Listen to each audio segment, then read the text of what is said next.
Okay, your name, sir? Tony McDonald. I teach at Warm Springs Middle School in Berkeley Springs, Okay. Warren County. And your wife's a teacher also? My wife is a teacher in Berkeley County. She teaches 4th grade at Potomac Intermediate. Okay. And why are you here today?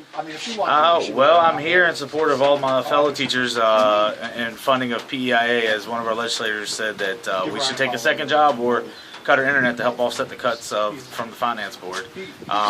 He owns a business, so we thought maybe we could go there for a second job, even though some of us already have second jobs. Some of us have 3 jobs. So You thought it was disrespectful what he said? I honestly did find it disrespectful that it'd be upon us to have to get a second job or even a 3rd job to offset something that the legislators themselves and the finance board should have been taking care of themselves. We don't get into teaching because we make great money, but we're told our benefits are going to be there for us, and it's not. Our benefits are actually making our pay even less than what it is to begin with. So. Okay. And how many jobs do you have now? I have 3 jobs. And what about your wife? My wife has 2 jobs. So altogether we work 5 jobs. Wave's also a teacher. And we have 2 children that we have to find time for. Right. So. Right. Thank you very much. Hi, my name is Jill Jones. I work for the American Federation of Teachers. I'm the representative for the Eastern Panhandle, as well as the recording secretary for the Eastern Panhandle Central Labor Council. All right. Now, Householder, when asked, got into it with a teacher on what do we do if we can't rely on our pension and so forth, and he said, get another job. Right. What was your response to that? It was incredibly insulting. I thought that the teacher went to him and said, what are you doing to fix PEIA, to help fully fund PEIA? His response was, where do you propose that we find the money to fix PEIA? And she said, I could ask you the same thing. Where do you propose that I find the money to make up for the money that I'm going to lose in benefit cuts?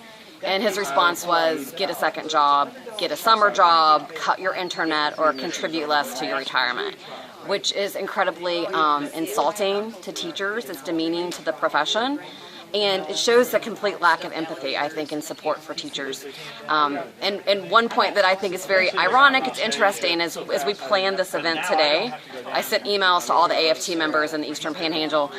I received countless responses from teachers saying, I support what you're doing, I would love to be there, however, I'm working my second job on Friday.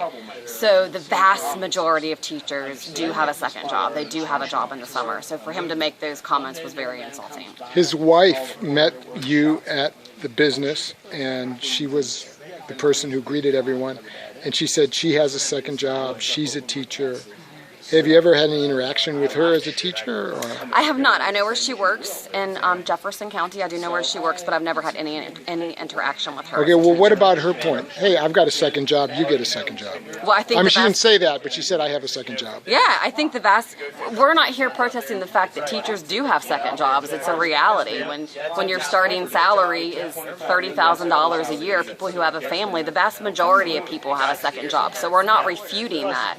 It was just a very insulting comment to make to a teacher. Instead of saying, I'm your elected official, this is what we're doing to try to fix PEIA, that was the response. It was a flippant response, and it was insulting. All right, now, the FT is supporting Householder's opponent, correct? Correct. Barbie Frankenberry is a retired educator from Berkeley County, and she is running against him, and we have endorsed her. And why have you endorsed her over Householder?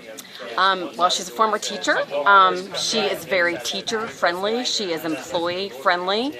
I think that she will listen to her constituents, unlike Delegate Householder. I think if constituents, if teachers came to her with questions, that she would give them a thoughtful, insightful response instead of a flippant response. Would you say, I mean, he's married to a teacher, would you say he's teacher-unfriendly?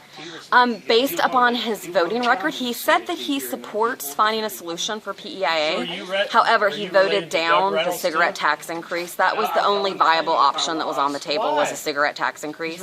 And he voted against that.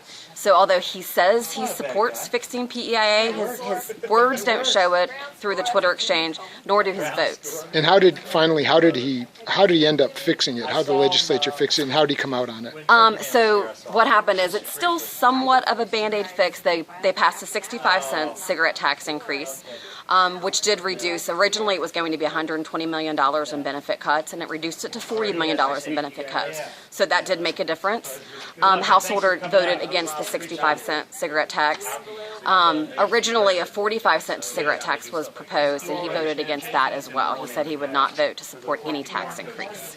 So I'm very curious to see what his proposal was to fix PEIA. Thank you. Thank you.